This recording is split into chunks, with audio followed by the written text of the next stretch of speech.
నమస్తే welcome to our channel. ఆంధ్రప్రదేశ్లో 2019 నుంచి 2024 వరకు జగన్ ముఖ్యమంత్రిగా ఉన్నప్పుడు వైసీపీ నేతలు ఏ బూతులతో ప్రవర్తించారో కూటమి అధికారంలోకి వచ్చిన తర్వాత సంవత్సర కాలం పాటు సైలెంట్ గా ఉండి మళ్ళీ ఇప్పుడు బూత్ పురాణం తెరుస్తున్నారు. అసలు ఇది దేనికి సంకేతం అంటూ కొందరు విశ్లేషిస్తున్నారు.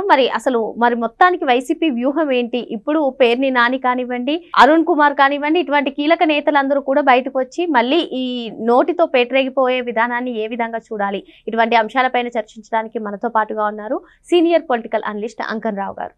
నమస్తే సార్. నమస్తే. 2019 నుంచి 2024 వరకు కూడా అసలు జగన్మోహన్ రెడ్డి ముఖ్యమంత్రిగా ఉన్నప్పుడు ఏ విధంగా వారు నోటి దురుసుతో పెట్టరైపోయారో అందరికీ తెలిసిందే సార్. ఫలితంగా 11 సీట్లకే పరిమితం అయ్యారు. మరి ఎందుకు పరిమితం అయ్యారు అని సమీక్షించకుండా ఒక సంవత్సరం కాలం పాటు సైలెంట్ గా ఉండి ఇప్పుడు మళ్ళీ అదే మార్గంలో నడవడాన్ని ఏ విధంగా చూడాలి? పేర్ని నాని గారు అయితే 4 రోజుల నుంచి వరుస పదజాలాన్ని ఉపయోగిస్తున్నారు. అదేవిధంగా పేర్ని నాని గారే కాకుండా ప్రసన్న కుమార్ రెడ్డి కానివ్వండి, జక్కంపూడి రాజా గారు, ఎమ్మెల్సీ అరుణ్ కుమార్ గారు, ఏంటి అసలు వైసీపీ వ్యూహం ఏంటి? మళ్ళీ అంటే ఒక పక్క కేసులు, మరో పక్క ఇటువంటి బూతులు, అంటే ఏం జరగబోతుంది అంటారు రాష్ట్రంలో? అదే ప్రజలు ఏదో జరగబోతుందనే భ్రమలో తీసుకురావడం కోసం మాత్రం వాళ్ళు ఇలా ప్రయత్నం చేస్తున్నారు. ఎంత అహంకారం, ఎంత నిర్లక్ష్యం ఉంటే ఈరోజు ఒక మంత్రిగా చేసినటువంటి పేరుని నాని ఈ విధంగా మాట్లాడతాడు. జరుగుతున్న వాస్తవాలు కళ్ళ ముందు ఇన్ని ఆధారాలు స్పష్టంగా కనపడుతున్న తర్వాత కూడా అతన్ని అదుపులో తీసుకోకపోవటం వల్ల అతను ఇష్టరాజ్యంగా మాట్లాడుతున్నాడు. ఏంటి అతని ధైర్యం అని చెప్పని ఈరోజు ప్రశ్నించుకుంటున్నారు అంటే, ఒక రాజకీయ పార్టీ అంటే సిద్ధాంతపరంగానో రాజకీయాల కోసమో అధికారంలో రావడం కోసమో ప్రయత్నం చేస్తుంది. అది రాజకీయ పార్టీ కాదు కదా. సరే, అదృష్టం బాగుండి ముఖ్యమంత్రి అయ్యాడు, దురదృష్టం బాగుండి ఈరోజు దిగిపోయాడు. అదృష్టం దురదృష్టం రెండు అతను వెంటాడిని.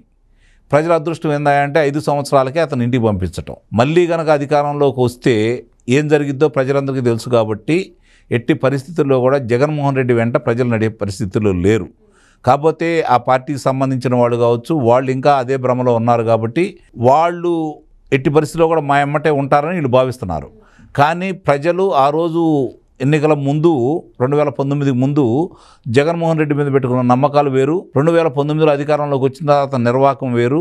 ప్రజల ఆశలను ఏ విధంగా అడియాసలు చేశాడో, అతని స్వార్థానికి ఇలా బలహీనతలను ఎలా ఉపయోగించుకున్నాడో, వాళ్ళ ప్రచారాన్ని ప్రజలు ఎట్టా నమ్మి అతన్ని గెలిపించారో అవన్నీ కూడా ప్రజలు 5 సంవత్సరాల్లో అనుభవించారు. కాబట్టి వాళ్ళు కళ్ళు తెరిచారు కాబట్టి 164 స్థానాలు ఈ కూటమికి వచ్చిందనే విషయాన్ని మనం మర్చిపోవద్దు.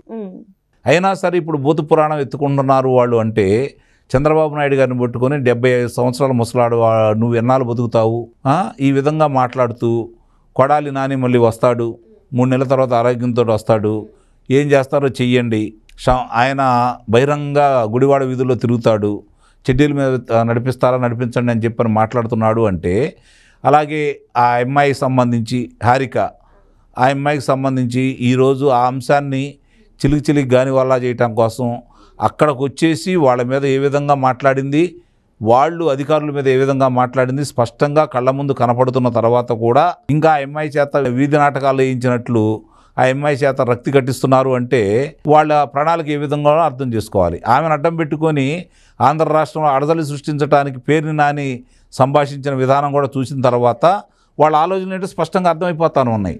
దీన్ని అర్థం చేసుకుని అయినా సరే కూటమి ప్రభుత్వం వాళ్ళని అదుపులో పెట్టే కార్యక్రమంలో వేగవంతంగా ముందుకెళ్లాలని అయితే ప్రజలు కోరుకుంటున్నారు.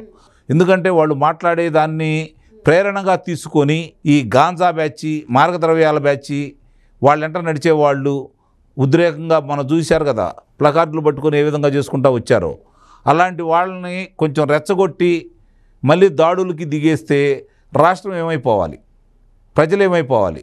కాబట్టి మొగ్గలోనే తుంచాలి దేన్నైనా, మౌనైన తర్వాత మన మాట వినదు. కాబట్టి వాళ్ళు ఇప్పటికీ కొంచెం నోరు ఎక్కువగా మాట్లాడుతున్నారని అయితే నేను భావిస్తున్నాను.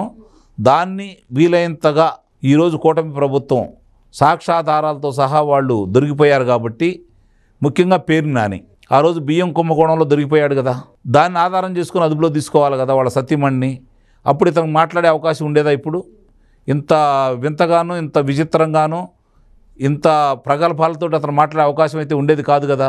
ఇప్పటికే పేర్ని నాని గారి పైన కేసు నమోదైంది సార్. మరి ఇప్పుడు ఆయన వ్యాఖ్యానించిన తీరు కూడా ఇప్పుడు వైసీపీ కానివ్వండి, టీడీపీ కార్యకర్తల మధ్య రెచ్చగొట్టే విధంగా ఉన్నాయని చెప్పి కేసు నమోదైంది. అంటే ఇప్పుడు అరెస్ట్ అయ్యే ఛాన్స్ ఉందంటారా? ఇప్పటి వరకు అదుపులో తీసుకున్నారని చూస్తేనే మద్యం కుంభకోణంలో కావచ్చు, మొన్నటిదాకా వల్లభనేని వంశీ కావచ్చు, వీళ్ళని చూసుకుంటా ఉంటే ఈరోజు ఒక రకమైన భయం వాళ్ళకి ఏర్పడాలి.